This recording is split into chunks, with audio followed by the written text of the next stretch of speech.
Bonjour chers frères et sœurs en Christ, que la grâce, la paix et la miséricorde de notre Seigneur Jésus-Christ vous soient abondamment multipliées. Shalom et bienvenue dans cette nouvelle vidéo de 7 minutes de pain quotidien du 19 juin 2025. Nous allons poursuivre notre lecture dans le livre de Actes des Apôtres, chapitre 5. Et nous allons lire aujourd'hui le verset 16.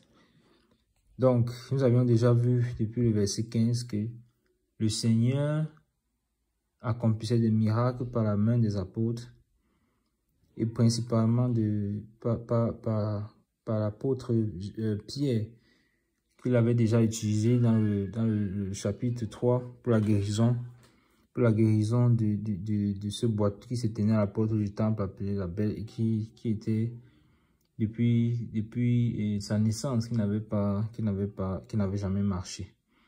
Il avait reçu sa guérison tout d'un coup en invoquant le nom du Seigneur Jésus-Christ Nazareth. Par la foi qu'ils avaient eue, que les apôtres ont eu dans le nom du Seigneur et la foi qu'ils ont activée, alors cet homme a été guéri. Et suite à cela, ils avaient été arrêtés, interrogés, menacés de ne plus annoncer le nom du Seigneur Jésus-Christ, de ne plus proclamer l'évangile.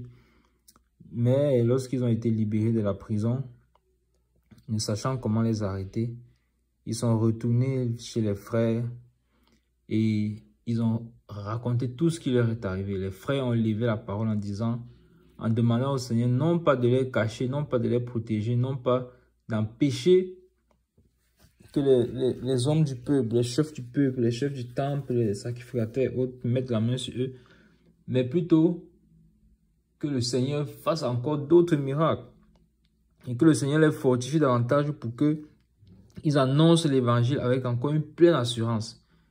Nous avons vu que ça, c'était une attitude louable et le Seigneur ne pouvait qu'exaucer une telle prière. Et à la suite de cela, puisqu'ils ont demandé que le Seigneur fasse qu'il y ait encore plus de miracles, nous avons donc vu depuis le verset 12 que beaucoup de miracles et de produits se faisaient par la main des apôtres.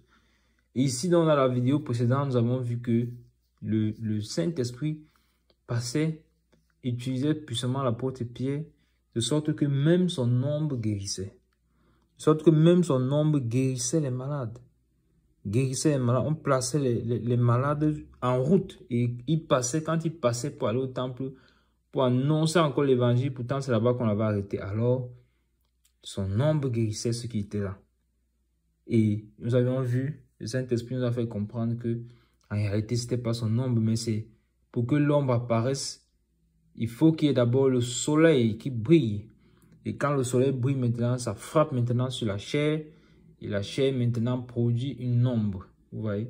Nous avons vu que voici donc le trajet, la direction que le Seigneur prend pour opérer dans l'église. C'est-à-dire que c'est lui qui opère au travers de la vie des hommes pour bénir d'autres hommes. Amen. Et c'est lui effectivement qui est le soleil, le vent.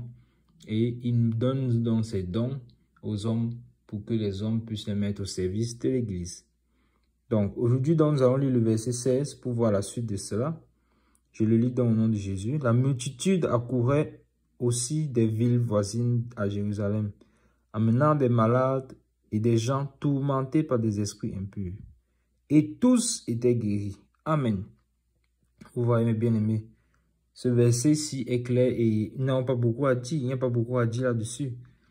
Qu'est-ce qui se trouve? Il se trouve que en dehors de tout cela qui amenait les gens pour les placer en route pour que Pierre, en passant son ombre, guérisse, il y avait maintenant une multitude. Allez faire vos recherches. Qu'est-ce qu'on appelle une multitude? Vous pouvez imaginer la foule qu'il y avait. Ils accouraient, ça dit que ils venaient en toute hâte après avoir entendu ces choses. Ah bon? On est guéri, juste l'ombre comme ça. Allez, tout le monde monte. Tout le monde, les hommes sont dans la souffrance et cherchent les miracles, cherchent les délivrances. Alors ils sont montés. Ils accouraient des villes voisines, vous voyez ça? C'est-à-dire que la bonne nouvelle s'est répandue d'elle-même. Ça s'est répandu. Pourquoi? Parce qu'on ne peut pas arrêter le message du Seigneur. On ne peut pas arrêter l'évangile de Dieu. Il a dit, je bâtirai mon église et les portes du séjour des morts ne pourront point contre elle. Et il a dit encore, il a dit que il a donné cette mission aux apôtres, aux disciples, aller dans tout le monde et proclamer la bonne nouvelle de l'évangile. Vous voyez? Et vous imposerez les mains aux malades, ils seront guéris, ainsi de suite, parler de nouvelles langues. Vous voyez cela? Donc, on ne peut pas arrêter ceci. C'est une prophétie que le Seigneur a donnée, c'est un ordre et personne, aucun homme sur la terre ne peut arrêter cela. Ça fait depuis 2000 ans qu'ils ont essayé de l'arrêter, mais ça n'a pas marché. Les temps vont devenir de plus en plus difficiles pour les chrétiens, les vrais enfants de Dieu, les vrais chrétiens qui sont détachés de ce monde et qui désirent de marcher pour le Seigneur d'après l'évangile tel que c'est écrit. Mais personne ne pourra empêcher le Seigneur d'atteindre, que l'évangile atteigne les élus du Seigneur. Personne ne peut empêcher cela. Car il ne perdra aucune des brebis que le Père lui a données. Amen. Et je rends grâce au Seigneur parce qu'il est fidèle. Parce qu'il n'est pas un homme, il est fidèle à sa parole. Et donc, les gens venaient de différentes villes voisines. Ils venaient où? À Jérusalem. C'est cette image-là que nous voyons encore. Ils montaient à Jérusalem parce que c'est la Jérusalem, c'est la ville du grand roi. C'est la ville du grand roi, la cité de paix. Donc, si tu es encore d'écouter cette vidéo et tu es encore hors de la ville, c'est-à-dire tu es encore hors de la présence de Dieu, viens à lui, viens à Jérusalem, viens à la cité de paix. Ne reste pas hors de l'enclos, entre dans la bergerie. Entre dans la bergerie. Ça, c'est une image pour nous montrer que le salut, il n'y a de salut qu'en Jésus-Christ. Et Pierre avait déjà dit qu'il n'y a aucun autre nom qui a été donné sur la terre parmi les hommes par lequel nous devions être sauvés, si ce n'est le nom de Jésus-Christ de Nazareth. Donc, ne reste pas hors de l'enclos, monte à Jérusalem. Viens au Seigneur Jésus-Christ de Nazareth. Ils amenaient des malades, des gens tourmentés par les esprits impurs. Et tous étaient guéris. Amen. Donc vous voyez que les esprits impurs, les gens qui sont tourmentés par les esprits impurs, c'est depuis longtemps que cela s'est passé. C'est depuis longtemps. C'est depuis longtemps. Donc ceux qui pensent qu'il n'y a pas de mauvais esprits, parce que j'entends souvent cet argument-là dans la bouche des païens. Non, voici des gens qui étaient tourmentés par les mauvais esprits, par les esprits impurs. Et d'ailleurs, dans les évangiles, Jean, Matthieu, Marc, Luc, Jean, nous avons clairement vu à plusieurs reprises comment le Seigneur lui-même a chassé les esprits impurs des vies de certaines personnes. Amen. Et l'autre information que le Seigneur nous donne dans sa parole, c'est que tous étaient guéris. Amen.